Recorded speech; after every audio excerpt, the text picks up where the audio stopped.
അച്യുത എന്താ ഗുരുവായൂർ ഇവിടെ നിന്ന് 7 മൈലേ ഉള്ളൂ അവസരപ്പെടണ്ടേ പതുക്കെ ഉണ്ടിട്ട് പോയാൽ മതിയെന്ന് പറടാ இங்கிருந்து குருவாயூர் 7 மைல் தான் இருக்கான் அவசரம் இல்லாம மெதுவா சாப்பிட்டு போகலாம்னு எங்க அப்பா சொல்றார்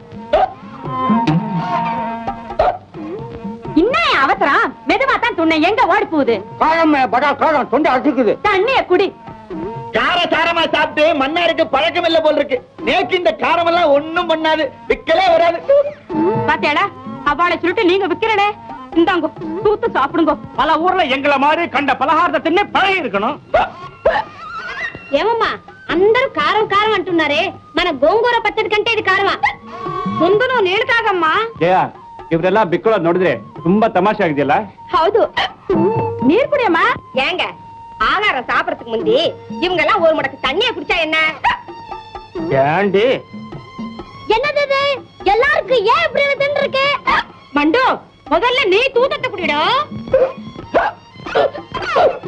ஐயோ பாபு பாபு பாபு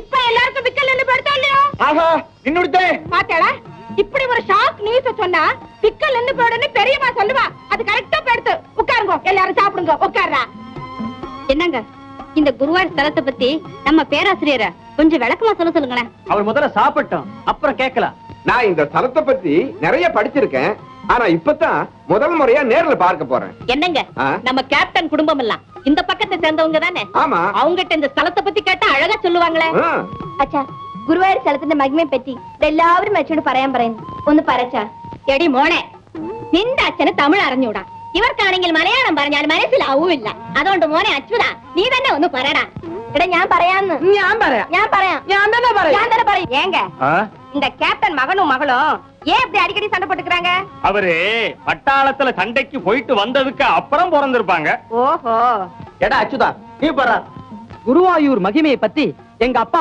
ஏராளமான கதைகளை அடிக்கடி சொல்லிக்கிட்டே இருப்பாங்க அதுல ஒரு சின்ன கதை சொல்றேன் கேளுங்க ஐயா அப்புறம் சொன்னல ஐயா முன்ன அவங்க கையில கதையை கேளு குருவாயூரப்பன் வழுமையை பத்தி சொல்ல போறாங்க குருவாயூரப்பனை தினசரி தவறாம தரிசிக்க போற ஒரு பக்தர் ஒரு நாள்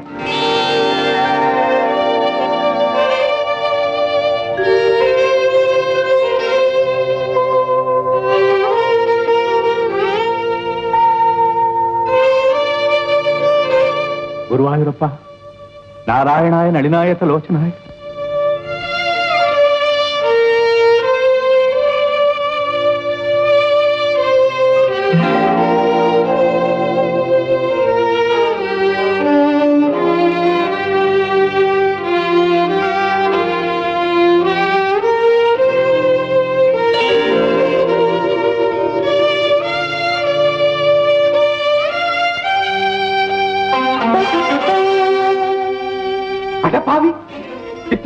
உனக்கு இவ்வளவு பெரிய திருட்டு புத்தி வந்துருதா ஏண்டா பகவானுக்கு படைச்ச பழத்தை எடுத்து சாப்பிடுறிய இது பாவம்னு உனக்கு தெரியாது ஐயா பசி தாங்க முடியல பல இடங்களுக்கு போய் யாச்சும் கேட்டேன் எல்லாரும் அடிச்சுதான் துரத்துறாங்க ஒண்ணு குடுக்கல கடைசியில கோயிலுக்குள்ள வந்த பழத்தை பார்த்தோன்னு சாப்பிடணும்னு தோணுச்சு எடுத்து சாப்பிட்டுட்டேன் ஏண்டா பசி வந்தா பகவானுக்கு படைச்ச பழத்தை எடுத்து சாப்பிடலாம்னு உனக்கு யார் சொல்லி கொடுத்தா ஐயா அப்படி 2 பழத்தை நானே தின்னுடல ஒரு பழத்தை பகவானுக்கு போட்டுட்டு இன்னொரு பழத்தை தானே நான் சாப்பிட்டேன் விளக்கமா சொல்லிட்டு இருக்க நீ அடிக்காதீங்க ஐயா அடிக்காதீங்க ஏதோ பசிக்கு சாப்பிட்டுட்டேன் அதுக்கு பதிலா ஏதாவது வேலைக்கு செய்ய தயாரா இருக்கேன் எனக்கு ஒண்ணு நீ வேலை செய்ய வேண்டாம் பகவானுக்கு படைச்ச பழத்தை தின்னதுக்கு பிராயச்சித்தமா இந்த கோவில 100 தடவை நீ சுத்தி வரணும் தெரிஞ்சுதா சரி அப்படியே சுத்துற வரப்பா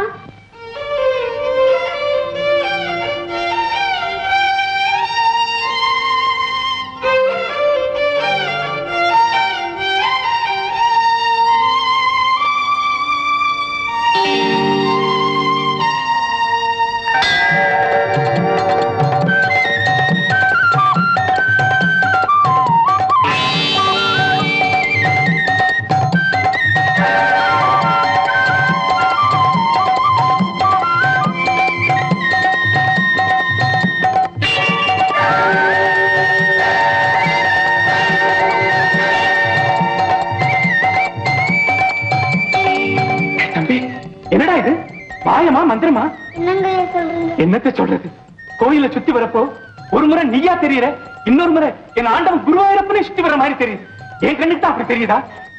உண்மையை சொல்லு, நீ யாரு? ஒண்ணுமே புரியலையே. குருவாயூரப்பா, ஐயா, நீர் கண்டது கனவும் அல்ல, மாய மந்திரமும் அல்ல, உண்மையான காட்சிதான். ஒரு கட்டளைப்படி இந்த பையனும் கோயிலை சுற்றினான், நாமும் கோவிலை சுற்றி வந்தோம்.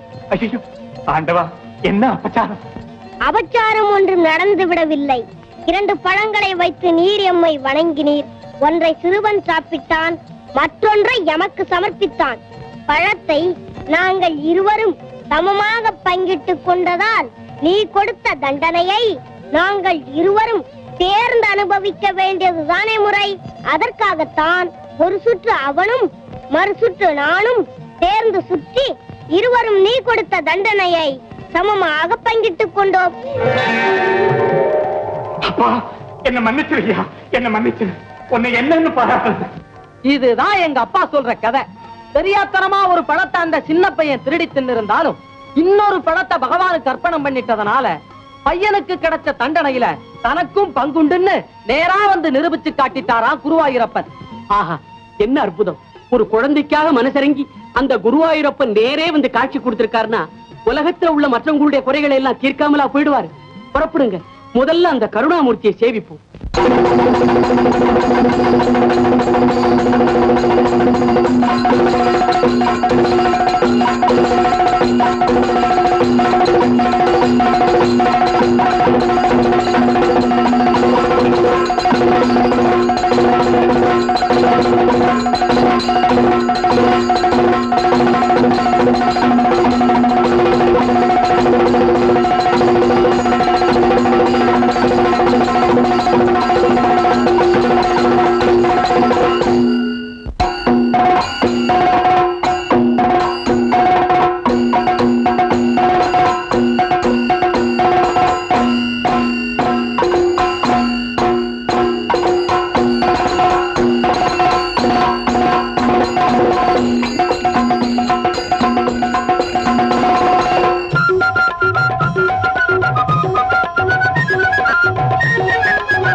குருவாயூரப்பா, திருவருள் தருவாய் நீயப்பா.